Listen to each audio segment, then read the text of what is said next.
Nakuha ni ka-treasure hunter sa Yamashita Treasure Site ang isang yelong bato na posibleng mamahaling uri na gemstone.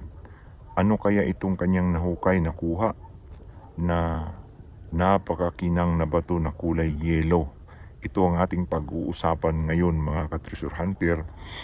Kung may halaga ba itong kanyang nakuha mismo sa Yamashita Treasure Site. Kaya tutok po kayo hanggang sa matapos ang bidyong ito. Itong verify yun, unsa na ba? Ano na akong nakukot din.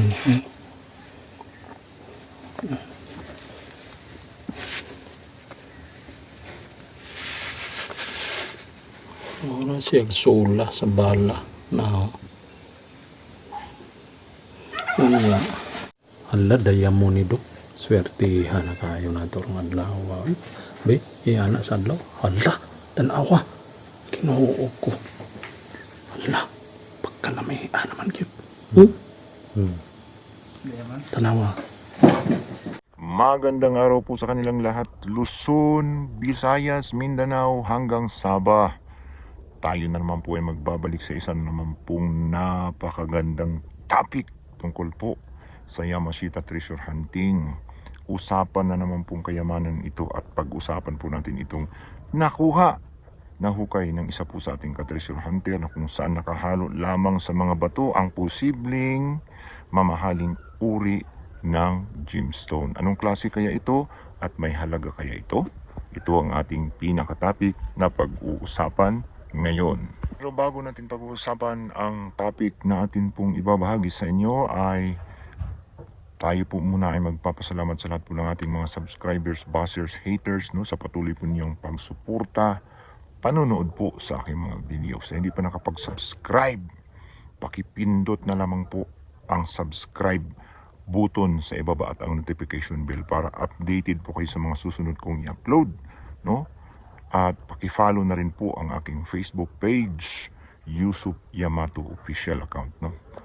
So continue po tayo sa pagbabahagi po ng mga kaunting ideas, kaalaman tungkol po sa paghahanap ng itinagong kayamanan ng mga Haponong ikalawang digmaang pangdaigdigan. In shortcut, Yamashita Treasure Hunting. So ito nga, may nadali na naman ng isa po sa ating ka-treasure hunter at legit talaga ito sapagkat may video po ang pagkuha niya. Ipapakita natin sa huling bahagi ng ating pong vlog. Kaya panoorin ninyo hanggang sa matapos sapagkat doon natin ipapakita sa huli ang kanya pong video tungkol sa pagkuha niya doon sa kanyang nahukay na posibleng precious stone. So nakahukay nga siya at sabi ko nga, ang ibang kayamanan ay mukhang bato nakahalo sa mga bato na hindi mahahalata. Mayroong mga nahuhukay na mga crystals na halatang hindi ito Yamashita Treasure sapagkat mayroon talagang mga crystals na nakahalo sa mga bato minsan na kung saan hindi naman mamahalin. Subalit may palatandaan ang mamahalin o hindi. Parehas lamang ang itsura, subalit napakakinang po ang mamahalin at ang hindi masyadong makinang ay hindi mamahalin. At isa pang clue, kapag ito ay sobrang matigas na hindi tinatabla ng basta-basta sa mga tinatawag na bara o pukpok, ito ay isang palatandaan na posibleng mamahaling klase ang nakuha nating bato o kristal. So may mga nagsasabing may nakuha kaming ganyan, mga kristal lang yan, hindi yan mamahalin, na ordinaryo lang yan sapagkat nakakuha din kami ng mga ganyan sa mismong Yamashita Treasure Site. Hindi natin masabi hanggat yung sinabi kong dalawang clue na yon na napakakintab, napakakinang, nakapaghinugasan natin, at isa pa ay sobrang tigas. Yan po ang palatandaan na mahal ito. At isa pa, yung kulay, yung mga kulay green, kulay yellow, at yung mapuputi na sobrang kintab, sobrang makinang at sobrang matigas ay isa po sa precious stone, sapagkat ang mga matitigas na uri, yung mga scratch proof, scratch resistant na mga bato ay kabilang po sa mga mamahaling uri, na posibleng ating makuha mula po sa Yamashita treasure site. So itong nakuha ni ka-treasure hunter ay nakahalo sa mga bato. So lagi siyang nanonood sa atin, lagi siyang nakikinig sa atin po mga payo, clue sa Yamashita treasure hunting ideas, no? At nakuha niya ang mga ganito sapagkat sumusunod siya sa sinasabi nating nakahalo sa mga bato. Una sa mga bato, mukhang mga bato, kaya sinik niya yung mga bato at yun nga, may nakita siyang kakaiba. Itong batong ito na kanyang nakita na hukay ay nakahalo sa mga bato, boulders, at nagtaka lang siya sapagkat makintab, makinis at may hugis parang suso na kating. No, kinating, ibig sabihin sinadya na inilagay. Sinadyang pinlastar doon. Posibleng ito ay giveaway at pointer ito, no, sa Yamashita treasure, no, na naibaon sa ilalim. Posibleng tunnel yan na malaki at yan dinaanan niya ay entrance, no, na kung saan nakuha niya ang giveaway. So medyo malayo pa siguro yung ginto doon sa kanilang hinukayan, gumapang pa ng malayo. Pakanal kasi ang karamihan sa mga ginagawa ng mga Hapon, no? Horizontal, vertical, horizontal tunnels ang karamihang ginagawa ng mga Hapon. So naglalagay nga sila ng napakaraming sign, no, sa sinking para maligaw ka din, magdidrip sila na doon nila iiwanan doon sa medyo distansya na walang mga sign markers. So kalimitan ang mga sign markers na ito ay inilalagay lamang sa pintuan o sa entrance ng kanilang ginawang mga tunnels. Kaya kalimitang maraming makikitang mga heart, no, heart shapes at saka mga pagong na mga bato. Kasi creek at tunnel treasures ang kalimitan nilang pinaglagyan. No? Gilid ng creek, mismong sa creek, at nagtatunnel sila sa ilalim. Kaya heart shapes, turtles, triangles ang ating kalimitang makikita. No, marami kasi silang itinagong kayamanan, hindi lang iisa. Kaya may triangles. Kasi multiple, no? Kalimitan hindi lamang iisa ang itinago ng mga Hapon kapag mayroong mga triangles. Tandaan po natin yan.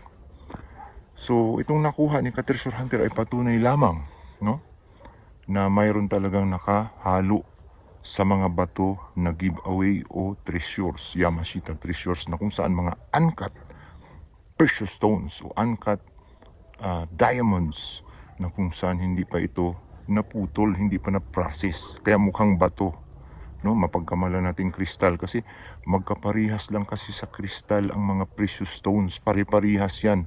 Sinabi natin kristal, yan po ay kabilang nasa mga gems stone, subalit ang kristal ay mababa lamang ang halaga. May halaga din ang mga crystals, depende sa clarity, no, yung clear. Kapag ka-clear, mamahaling uri. Ganon din naman sa mga diamonds. Magkaparehas ang mga itsura, mga mukha ng mga ito. So itong kanyang nakuha, itong kanyang nahukay ay yellowish, na posibleng ito ay kabilang sa tinatawag na mga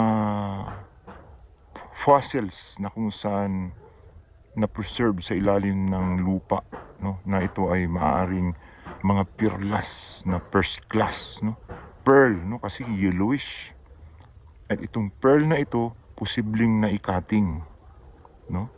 May mga yellowish na pearl na hindi pa na-identify na kabilang sa mga rare pearl, no, na kung saan may pagka-yellowish kapag naikating, para siyang yellow.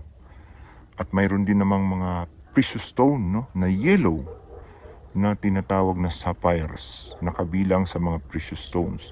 At higit sa lahat, mayroong yellow diamonds. At ang palatandaan ng yellow diamonds ay napakakinis, napakakinang, at higit sa lahat napakatigas. No? Napakatigas, hindi ma-scratch ng basta-basta. At kapag ito ay mabilis lang ma-scratch, mabilis lang itong matapyasan, ito po ay kabilang posible sa mga tinatawag na perlas na kinating, na parang suso. No, kasi sabi niya kinating yun. at parang suso ang kurti, no? Pahaba at may putol sa dulo na kinat. Ito ay posibleng na edisinyo na aro sa ilalim, no? Nagtuturo ng direksyon papunta doon sa Yamashita Treasure na mga ginto na itinago sa ilalim, nakatanil.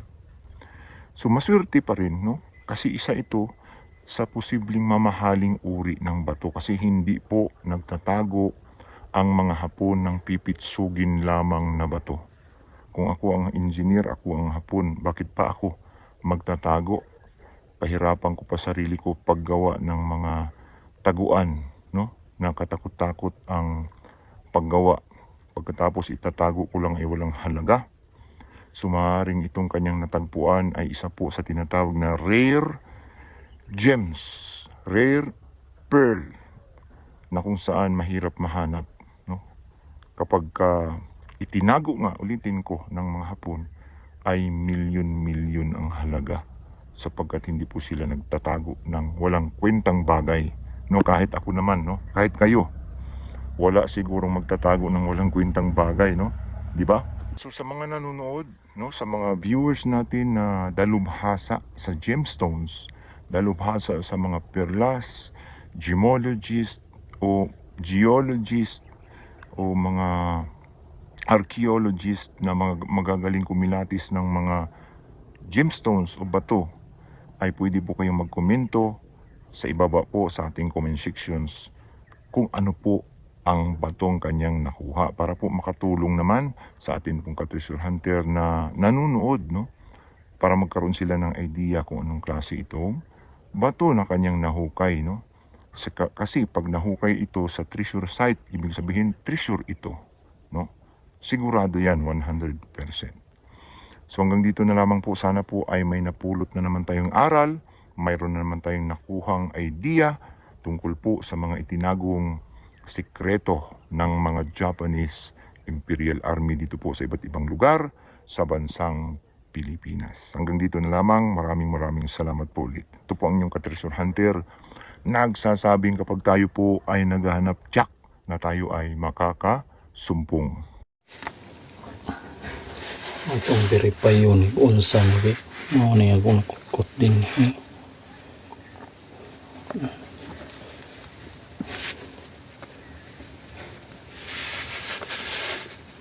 Wala siya sula sa bala na unya kini dinhi kay sa ilaw man ni siya sa murag kinhason na mura siya kinhason ang porma nga nagyaob paliw kun kog hugas dong kaya nin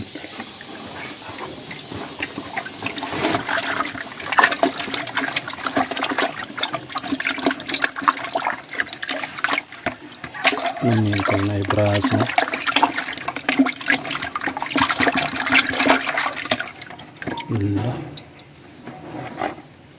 alala sige daw tarong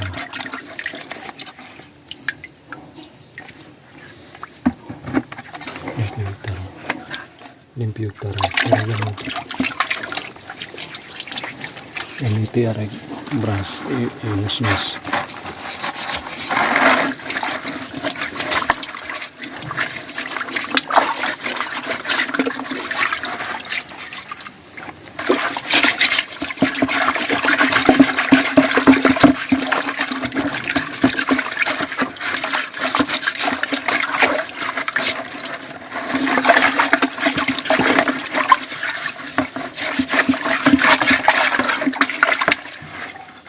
Wala kanindutan ni ang sa kaning mata nga stone dapay lapo ko ha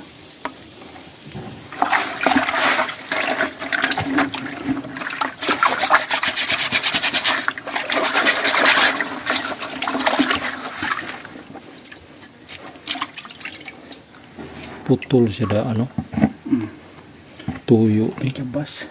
ha Gabas. tarong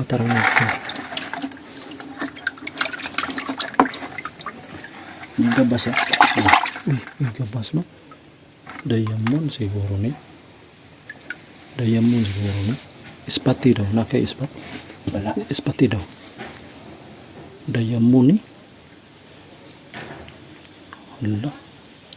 Diamond. Ispati daw. Okay dah. Diamond. Ayun man.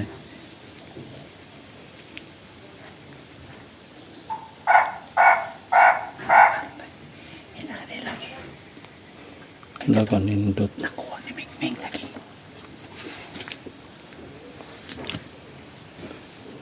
Swerte na niya.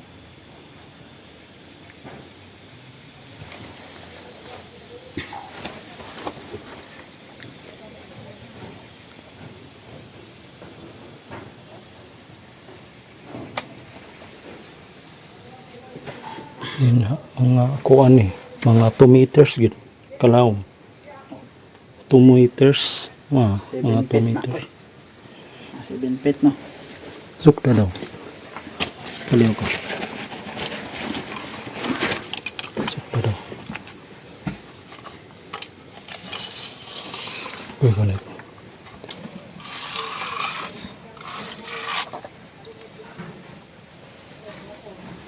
Tila. 5 feet, 68.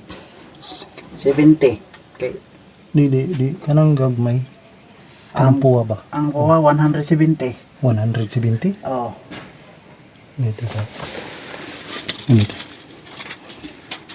Bebe.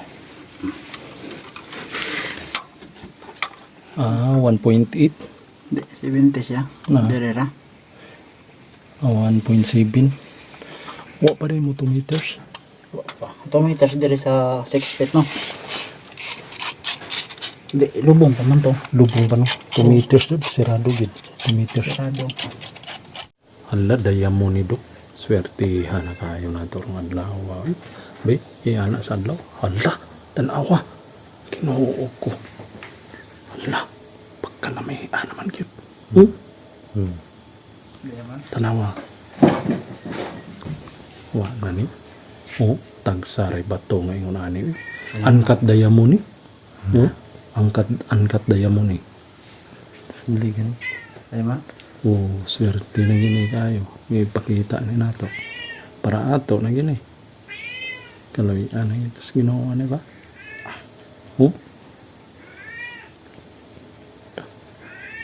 Grabe. Wala.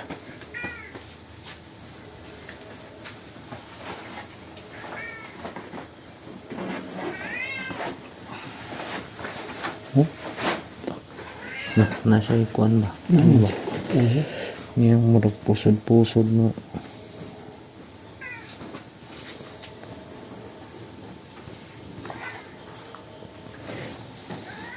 Mawa man siya sumpay no? Maura man dyan eh. Separate man siya. Sa yuta raman siya. Yan na si ko no. Ingana naman siya daan. Na. Titik kalami na siya. So, nani but kasabot ani nga nung